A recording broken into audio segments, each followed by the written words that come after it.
Okay, good morning friends. അപ്പോൾ നമ്മൾ നേരത്തെ പഠിച്ച എൻട്രീൻ്റെ കണ്ടിന്യൂഷനാണിത്. അപ്പോൾ നമ്മൾ നേരത്തെ എഴുതിയല്ലോ, goods sold for cash 10,000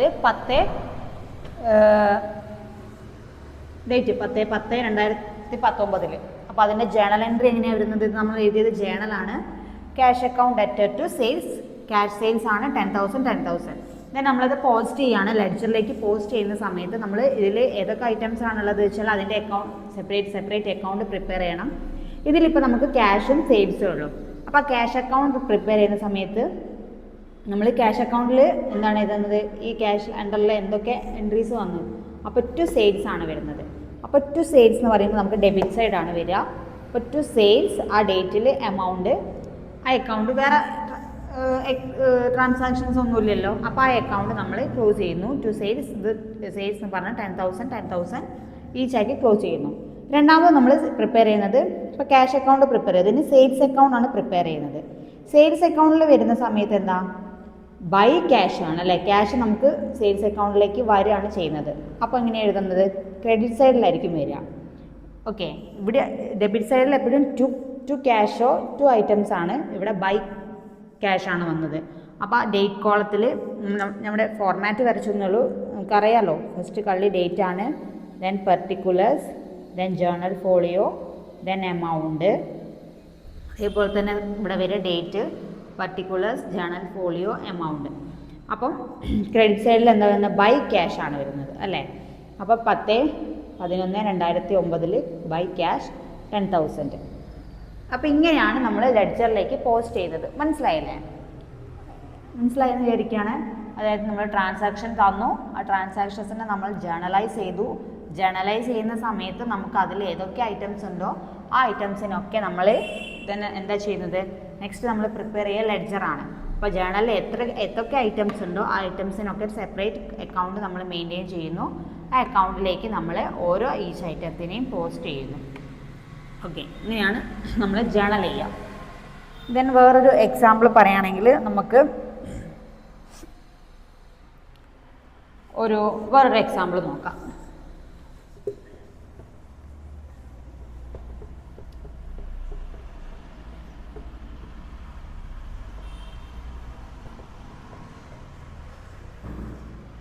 okay, October 15th 2009 Ram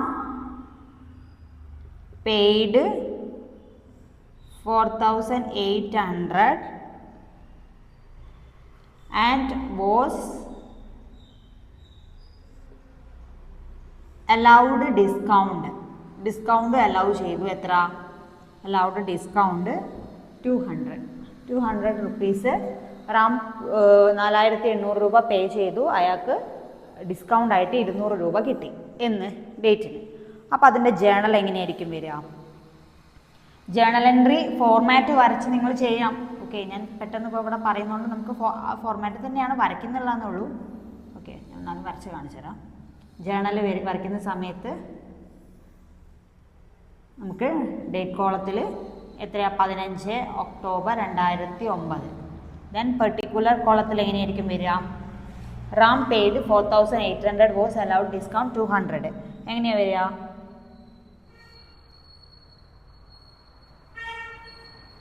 cash account debtor, discount നമുക്ക് കിട്ടുകയല്ലേ ചെയ്തത്. അപ്പോൾ discount allowed, account debtor to Ram.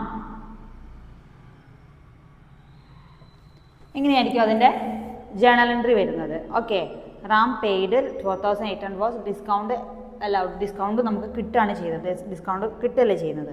അപ്പോൾ നമുക്ക് എങ്ങനെയാണ് വരുന്നത്? ബിസിനസ്സിന് cash account debtor, discount allowed debtor to Ram, അങ്ങനെയാണ് അതിൻ്റെ എൻട്രി വരിക. അപ്പോൾ എങ്ങനെയാണ് അതിൻ്റെ എമൗണ്ട് നമ്മൾ എഴുതുക? ക്യാഷ് അക്കൗണ്ട് ഡെറ്റർ എത്രയാണ് കിട്ടിയത്? 4,800 രൂപ. ഡിസ്കൗണ്ട് ആയിട്ട് എത്ര നമുക്ക് കിട്ടി? 200 രൂപ. അപ്പോൾ റാമിന് ക്രെഡിറ്റ് സൈഡ് എത്ര വരും? ഇത് രണ്ടും കൂടി കൂട്ടിയിട്ട് 5,000 രൂപ. ഇങ്ങനെയാണ് നമ്മളതിൻ്റെ ജേണൽ എൻട്രി ഉണ്ടാവുക. ഓക്കെ,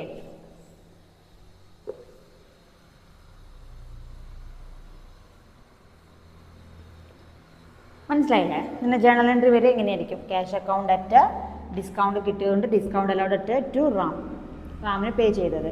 അപ്പോൾ എങ്ങനെയാണ് അതിൻ്റെ ഓരോന്നിൻ്റെ എമൗണ്ട് അത് കൂട്ടിയിട്ട് ക്രെഡിറ്റ് സൈഡിൽ എമൗണ്ട് വരും. ദെൻ നമ്മളത് പോസ്റ്റ് ചെയ്യുക. ലെഡ്ജറിലേക്ക് പോസ്റ്റ് ചെയ്യുന്ന സമയത്ത് നമുക്ക് ഏതൊക്കെ അക്കൗണ്ട് വേണം? ക്യാഷ് അക്കൗണ്ട് വേണം, ഡിസ്കൗണ്ട് അലൗഡിൻ്റെ ഒരു അക്കൗണ്ട് വേണം, റാമിന് ഒരു സെപ്പറേറ്റ്. ഏതൊക്കെ ഐറ്റംസ് ആണുള്ളത് അതിന് സെപ്പറേറ്റ് അക്കൗണ്ട് പ്രിപ്പയർ ചെയ്യാം. ഫസ്റ്റ് നമ്മൾ ക്യാഷ് അക്കൗണ്ട് പ്രിപ്പയർ ചെയ്യുന്ന സമയത്ത് ക്യാഷ് അക്കൗണ്ട് അത് നമ്മൾ പ്രിപ്പയർ ചെയ്യണം. ലെഡ്ജർ അക്കൗണ്ട് പ്രിപ്പയർ ചെയ്യുമ്പോൾ ക്യാഷ് പ്രിപ്പയർ ചെയ്യുന്ന സമയത്ത് date column, okay, date column, particular column, journal folio, amount, date, particular, journal folio, amount, ഇങ്ങനെയല്ലേ വരിക. ഓക്കെ, ഇത് ഡെബിറ്റ് സൈഡ് ആയിരിക്കും, ഇത് ക്രെഡിറ്റ് സൈഡ് ആയിരിക്കും. അപ്പോൾ ഡെബിറ്റ് സൈഡിൽ നമ്മൾ ഡേറ്റ് എന്നാ വരുന്നത്? 2009 ഒക്ടോബർ 15. പെർട്ടിക്കുലേഴ്സിൽ എന്താ വരിക? ക്യാഷ് അക്കൗണ്ട് ആണ് പ്രിപ്പയർ ചെയ്യുന്നത്. അപ്പോൾ എന്താ വരുന്നത്? ക്യാഷ് അക്കൗണ്ട് ടു റാം ആണുള്ളത്. ഓക്കെ, അപ്പോൾ ടു റാം എന്ന് പറയുമ്പോൾ ഈ സൈഡിലാണ് വരിക. എത്രയാണ് വരുന്നത്? ക്യാഷ് അക്കൗണ്ട് അല്ലേ, ക്യാഷ് അക്കൗണ്ടിലെ എമൗണ്ട് എത്രയാണ്? 4800. ഓക്കെ, നമ്മൾ റാം എന്ന് പറഞ്ഞിട്ട് ടോട്ടൽ എമൗണ്ട് അല്ലേ എഴുതുന്നത്. നമ്മൾ ക്യാഷ് അക്കൗണ്ട് പ്രിപ്പയർ ചെയ്യുമ്പോൾ ക്യാഷ് അക്കൗണ്ടിലേക്ക് വരേണ്ട എമൗണ്ട് എത്രയാണ് റാമിൻ്റെത്? 4800 രൂപയല്ലേ, അത് എഴുതി. ഓക്കെ, ഇത് നമ്മൾ എന്നിട്ട് ക്ലോസ് ചെയ്യും. ഇതാണ് ക്യാഷ് അക്കൗണ്ട് വരിക. ദെൻ എന്താ? Discount allowed account. ഞാൻ ഇതിൽ തന്നെ മായ്ച്ച് പറഞ്ഞു തരാണ്. അടുത്തത് നമുക്ക് എന്ത് അക്കൗണ്ടാണ് വേണ്ടത്? Discount allowed account. ഓരോ സെപ്പറേറ്റ് അക്കൗണ്ട് നമ്മൾ പ്രിപ്പയർ ചെയ്യും അല്ലേ. ഡിസ്കൗണ്ട് അലൗഡ് അക്കൗണ്ടിൽ എങ്ങനെയാണ് വരുന്നത്? ഇതേപോലെ തന്നെയല്ലേ വരിക. ഡിസ്കൗണ്ട് അലൗഡിൽ എന്താണത്? ടു റാം. ഒരു റാമിൻ്റെ അടുത്ത് നിന്നല്ലേ വാങ്ങി. അപ്പം നമ്മൾ അതേ ഡേറ്റിന് 2009 ഒക്ടോബർ 2015 ടു റാം എന്ന് പറഞ്ഞിട്ട് ഏതാണ് ഡിസ്കൗണ്ട് കൊടുത്ത എമൗണ്ട്? 200 രൂപയല്ലേ. അപ്പം എമൗണ്ടിലാണ് ചേഞ്ച് വരുന്നത്. ഡിസ്കൗണ്ട് അലൗഡിൽ 200 രൂപ. ഈ അക്കൗണ്ട് ക്ലോസ് ആവും. മനസ്സിലായില്ലേ? ക്യാഷ് അക്കൗണ്ട് പ്രിപ്പയർ ചെയ്തു, to Ram 4800. Then discount allowed account prepare ചെയ്യുന്ന സമയത്ത് എത്ര രൂപയാണ് വരുന്നത്? 200 രൂപ ടു റാമിലാണ് നമ്മൾ കൊടുക്കുന്നത്. ദെൻ അടുത്ത് നമ്മൾ എന്താ പ്രിപ്പയർ ചെയ്യാൻ പോകുന്നത്? റാമിൻ്റെ അക്കൗണ്ട് പ്രിപ്പയർ ചെയ്യാം. ഓക്കെ, മൂന്നാമത്തെ അക്കൗണ്ടാണ്. നിങ്ങളിത് മായ്ച്ചല്ല ചെയ്യേണ്ടത്. Cash account, discount allowed account. Then മൂന്നാമത്തെ അക്കൗണ്ടാണ് നമ്മൾ ചെയ്യാൻ പോകുന്നത് റാം അക്കൗണ്ട്. റാമിൻ്റെ അക്കൗണ്ടിൽ എങ്ങനെയായിരിക്കും പോസ്റ്റ് ചെയ്യുക? നമ്മൾ റാമിൻ്റെ അക്കൗണ്ടിൽ നമ്മൾ ബൈ റാമിൽ എന്താ വരുന്നത്? ഏതൊക്കെ ഡേറ്റിലാണ്? സെയിം ഡേറ്റിൽ തന്നെ 2009 ഒക്ടോബർ 15 ബൈ റാം എന്ന് പറഞ്ഞിട്ട് എന്തൊക്കെ വരും? ക്യാഷ് കിട്ടി അല്ലേ. ക്യാഷ് എത്ര കിട്ടി? 4800 രൂപ കിട്ടി. ദെൻ ഡിസ്കൗണ്ട് അലൗഡ് എന്ന് പറഞ്ഞിട്ട് ഡിസ്കൗണ്ട് അലൗ ചെയ്തത് എത്ര രൂപ? 200 രൂപ. അപ്പം അല്ലേ നമ്മൾ അക്കൗണ്ട് ടാലി ആയി പോവുക. ഓക്കെ, അപ്പം റാമിൻ്റെ അക്കൗണ്ടിൽ ക്യാഷും ബൈ ഡിസ്കൗണ്ട് അലൗഡ് 200 രൂപ. അങ്ങനെയാണ് നമ്മൾ ലെഡ്ജർ പോസ്റ്റ് ചെയ്യുന്നത്. മനസ്സിലായല്ലേ? 2 എക്സാമ്പിൾ കണ്ട സമയത്ത് നിങ്ങൾക്ക് ക്ലിയർ ആയി എന്ന് വിചാരിക്കുകയാണ്. ദെൻ നമ്മൾ ബാലൻസിങ് ഓഫ് അക്കൗണ്ട്സ്. നമ്മളെ അക്കൗണ്ട് ബാലൻസ് ചെയ്യുക അല്ലെങ്കിൽ ക്ലോസിങ് ഓഫ് അക്കൗണ്ടിനെ കുറിച്ചാണ് പറയുന്നത്. എന്തൊക്കെയാണ് ബാലൻസിങ് ഓഫ് അക്കൗണ്ട് എന്ന് പറഞ്ഞാൽ? After all transaction have been posted to the various account in the ledger, the next step is to balance the ledger account. നമ്മൾ ledger account prepare ചെയ്ത് കഴിഞ്ഞു. ഇപ്പോൾ നമ്മൾ ജസ്റ്റ് ഒരു ലെഡ്ജർ അക്കൗണ്ട് എങ്ങനെ prepare ചെയ്യാന്നുള്ള കാര്യങ്ങളല്ലേ പഠിച്ചത്. ഓരോരുത്തർക്ക് ഈച്ച് ഓരോ അക്കൗണ്ട് വേണമെന്നുള്ള കാര്യങ്ങളൊക്കെ പഠിച്ചു. ദെൻ ഈ അക്കൗണ്ടിൽ നമ്മൾ എന്ത് ചെയ്യണം? ബാലൻസ് ചെയ്യുന്നതാണ് നമ്മൾ നെക്സ്റ്റ് പഠിക്കാനുള്ളത്. Okay, the difference between the two sides of an account is known as balance. Okay, ഇതിൻ്റെ രണ്ട് സൈഡിലുള്ള അതിൻ്റെ എന്താ പറയുക ഡിഫറൻസിനെയാണ് നമ്മളെന്ന് പറയുന്നത് അതിൻ്റെ ബാലൻസ് എന്ന് പറയുന്നത്. അതായത് balance is the difference between the total debits and total credits of an account or total of an accounting containing only debits of credit. If debit side of an account is more than credit side, the balance is called debit balance. അതായത് ഈ debit സൈഡും credit സൈഡും തമ്മിലുള്ള ഡിഫറൻസിനെയാണ് നമ്മൾ balance എന്ന് പറയുന്നത്. Maybe if debit side is എന്താണ് more than the credit side, credit സൈഡിനേക്കാളും ഡെബിറ്റ് സൈഡാണ് കൂടുതൽ എന്നുണ്ടെങ്കിൽ അതിനെന്ത് പറയും? നമ്മൾ ഡെബിറ്റ് ബാലൻസ് എന്നാണ് പറയാം. ഓക്കെ, ഏത് സൈഡാണോ കൂടുതൽ ആ സൈഡിലെ ബാലൻസിന് അതിൻ്റെ പേരിട്ട് വിളിക്കുക. അപ്പോൾ ഡെബിറ്റ് സൈഡിനേക്കാളും ക്രെഡിറ്റ് സൈഡിനേക്കാളും കൂടുതൽ ഡെബിറ്റ് സൈഡാണെങ്കിൽ അത് ഡെബിറ്റ് ബാലൻസും, ദെൻ ഇപ്പം ഡെബിറ്റ് സൈഡിനേക്കാൾ കൂടുതൽ ക്രെഡിറ്റ് സൈഡ് ആണെന്നുണ്ടെങ്കിൽ നമ്മൾ അതിനെ എന്തെന്ന് പറയുന്നു? ക്രെഡിറ്റ് ബാലൻസ് എന്ന് പറയുന്നു. അതാണ് അതിൻ്റെ ബാലൻസിങ് ഓഫ് അക്കൗണ്ട്സ് എന്ന് പറയുന്നത്. അക്കൗണ്ട് ബാലൻസിങ് എന്ന് പറഞ്ഞാൽ അതായിരിക്കും. ഓക്കെ,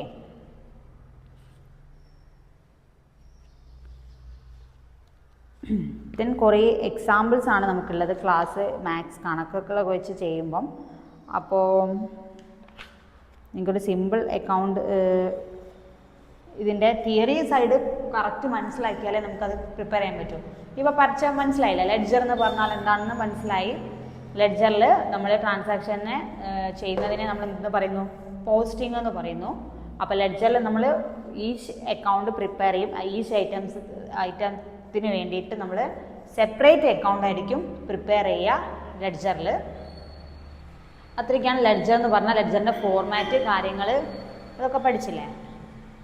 നമുക്കത് അതിൻ്റെ എന്താ പറയുക മാത്സ് പാർട്ടാണുള്ളത്, അതിൻ്റെ കുറച്ച് കണക്കുകൾ കാര്യങ്ങളും. അപ്പം അതിൻ്റെ മുന്നേ നമുക്ക് എന്താ പറയുക ബാലൻസിങ്, അതിൽ വിട്ടുപോയ സ്ഥലം ബാലൻസിങ് ഓഫ് ലെഡ്ജർ. ലെഡ്ജറിൻ്റെ ബാലൻസിങ് പഠിച്ചില്ലേ? അപ്പം ഡെബിറ്റ് സൈഡാണ് ക്രെഡിറ്റ് സൈഡിനേക്കാൾ കൂടുതലെങ്കിൽ അതിന് നമ്മൾ ഡെബിറ്റ് ബാലൻസ് എന്ന് പറയുന്നു. അത് ഇമ്പോർട്ടൻ്റ് ആണ്. കണക്ക് ചെയ്യുന്ന സമയത്ത് നമുക്ക് അതിനെ ബാലൻസ് ചെയ്തിരിക്കണം. ഓക്കെ, അതേപോലെ ക്രെഡിറ്റ് സൈഡാണ് ഡെബിറ്റ് സൈഡിനേക്കാളും കൂടുതലെങ്കിൽ ക്രെഡിറ്റ് ബാലൻസ് എന്ന് പറയുന്നു. അപ്പോൾ ഡെബിറ്റും ക്രെഡിറ്റും സൈഡാണ് ഉണ്ടാവുക, ലെഡ്ജറിന് ഉണ്ടാവുക. അതിനെയാണ് ബാലൻസിങ് ഓഫ് അക്കൗണ്ട്സ് എന്ന് പറയുന്നത്. ദെൻ അതിൽ കുറേ സ്റ്റെപ്സ് ഉണ്ട്. നമ്മൾ ബാലൻസിങ് ഓഫ് അക്കൗണ്ട്സ് ചെയ്യുന്ന സമയത്ത് എന്തൊക്കെ സ്റ്റെപ്സ് ആണെന്ന് വെച്ചാൽ, ഫസ്റ്റ് നമ്മൾ take totals of both sides റഫ്ലി. നമ്മൾ രണ്ട് സൈഡും ഒരു റഫായിട്ടൊരു ടോട്ടൽ എടുക്കുന്നു. ദെൻ സെക്കൻഡ് പോയിന്റ്, ഇത് നമുക്ക് കറക്റ്റ് പ്രോബ്ലം ചെയ്യുന്ന സമയത്ത് മനസ്സിലാവും. Second, find out the difference between total debit and total credit. Total ഡെബിറ്റും ടോട്ടൽ ക്രെഡിറ്റും തമ്മിലുള്ള ഡിഫറൻസ് ഫൈൻഡ് ഔട്ട് ചെയ്യുന്നു. തേർഡ് പോയിന്റ് തന്നാൽ, if the total debit is more, put the difference, that is closing debit balance, on the credit side of amount column by writing the word balance carried down. അതായത് നമ്മൾ നിങ്ങൾക്ക് കണക്ക് ചെയ്യുമ്പോൾ മനസ്സിലാവും, debit സൈഡിലെ കോളത്തിലാണ് നമ്മൾ difference ഉള്ളതെന്ന് വെച്ചാൽ നമ്മൾ അവിടെ എന്താ ബാലൻസ് ക്യാരി ഡൗൺ ചെയ്തിട്ടാണ് നമ്മൾ ടോട്ടൽ ചെയ്യുക അതിൻ്റെ difference. Okay, then fourth point എന്ന് പറയുന്നത് എന്താണ്? After putting the difference in the appropriate side of an account, add both side of an account, draw a line about below the total. Then fifth point, bring down the debit balance on the debit side by writing the words to debit bro down. Debit side ആണെങ്കിൽ വെച്ചാൽ നമ്മൾ debit bro down എഴുതുന്നു, credit സൈഡിലേക്ക് വരുന്ന സമയത്ത് bro down എഴുതുന്നു, ഇവിടെ balance carry down ചെയ്യുന്നു. ഓക്കെ, ബാലൻസിൻ്റെ ഡിഫറെൻറ്റ് ടൈപ്സ് ഓഫ് അക്കൗണ്ട്, അതായത് types of account, different types of accounts നമ്മൾ പഠിച്ചില്ലേ? ഏതൊക്കെയായിരുന്നു? Personal account, real account, nominal account. ആ മൂന്ന് അക്കൗണ്ടിൻ്റെയും എന്താ പറയുക ബാലൻസിങ്ങിനെ കുറിച്ചാണ് പറയുന്നത്. ജസ്റ്റ് ഒരു തിയറി പോലെ പറയുന്നതാണ്. Balancing and closing of first personal account ആകുമ്പം എന്താണ്, ജസ്റ്റ് ഞാൻ ഒന്ന് വായിച്ചു തരാം. ജസ്റ്റ് ഒരു എക്സാമ്പിൾ, അത് നിങ്ങൾക്ക് പ്രോബ്ലം ചെയ്യുമ്പോൾ കറക്റ്റായിട്ട് മനസ്സിലാവും. Some person accounts are closed, other may show either a debit balance or a credit balance. If a personal account shows a debit balance, it indicates the amount owing from him. On the contrary, if a personal account shows a credit balance, it indicates the amount owing to him. Capital is a personal account. It generally shows a credit balance. If there is a deficiency in capital, it will show a debit balance. Similarly, drawings account is personal account. It shows a debit balance. Bank account may show either debit balance or credit balance. അതാണ് personal അക്കൗണ്ടിലെ rule. Then real അക്കൗണ്ടിൽ, real accounts are the accounts of assets. അസറ്റ്സിനെ കുറിച്ചുള്ള account ആയിരിക്കും real account. Then nominal account എന്ന് പറയുമ്പോൾ income and എക്സ്പെൻസിനെ കുറിച്ചുള്ളതായിരിക്കും.